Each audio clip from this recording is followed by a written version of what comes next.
While the country was focused on the testimony of Robert Mueller last week, the American media failed to report on a certain meeting that was happening in Chile.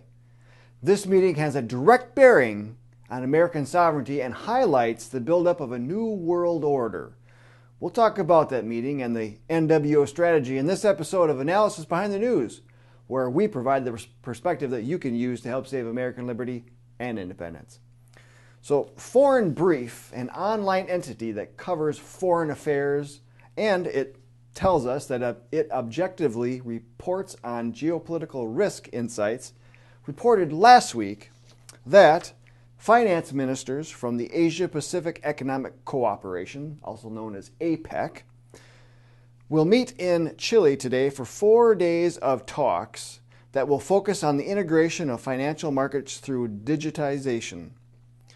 The primary focus of APEC is to facilitate economic integration by removing any barriers to the free movement of goods, services, and people throughout the participating states.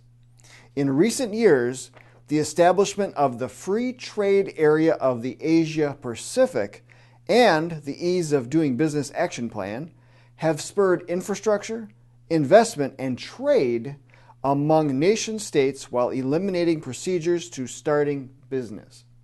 So if you're new to this, allow me to translate some of this globalist speak. First of all, free trade is a tool used by globalists to break down and do away with the sovereignty of a country in order to merge individual countries into regional blocs, which then helps to outfit them for world government further down the road. As the Wikipedia entry on APEC states, Asia-Pacific Economic Cooperation, APEC, is an intergovernmental forum for 21 Pacific Rim member economies that promotes free trade throughout the Asia-Pacific region. The APEC was established in 1989 in response to the growing interdependence of Asia-Pacific economies and the advent of regional trade blocs in other parts of the world, and to establish new markets for agricultural products and raw materials beyond Europe.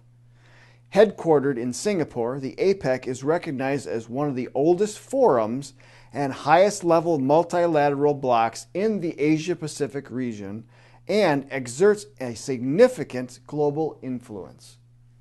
The interdependency they claim in the description is not one that just happens out of the blue. It is planned with many globalist players working to make it happen. And once the interdependency becomes great enough on the economic side, then political integration is the next step.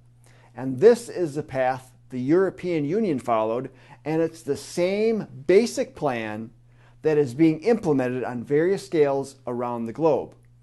So jumping back to APEC, the Asia-Pacific Economic Cooperation, the reason why it has such influence is because of its largest members, which include the US, China, Japan, Russia, Mexico, Canada, Indonesia, and South Korea.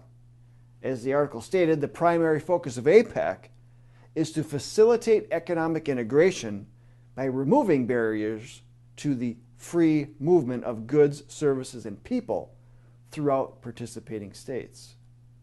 Now, our news magazine published an article just after the presidential election in 2012 that exposed APEC economic integration. Mr. Joel Wolverton wrote, "In the argot of globalism, free and open trade translates as economic and political integration." At the time, the Trans-Pacific Partnership, or TPP, was being secretly negotiated, and the Obama administration fully supported this free trade agreement. As Mr. Wolverton reported back then, the re-election of Barack Obama as president has convinced some of our Asian TPP partners that the establishment of the free trade area of the Asia-Pacific through the completion of the TPP negotiations now will be fast-tracked.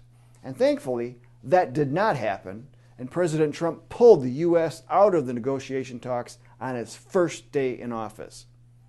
Yet, there is nearly identical language in the TPP agreement that can also be found in the United States-Mexico-Canada Agreement, or USMCA.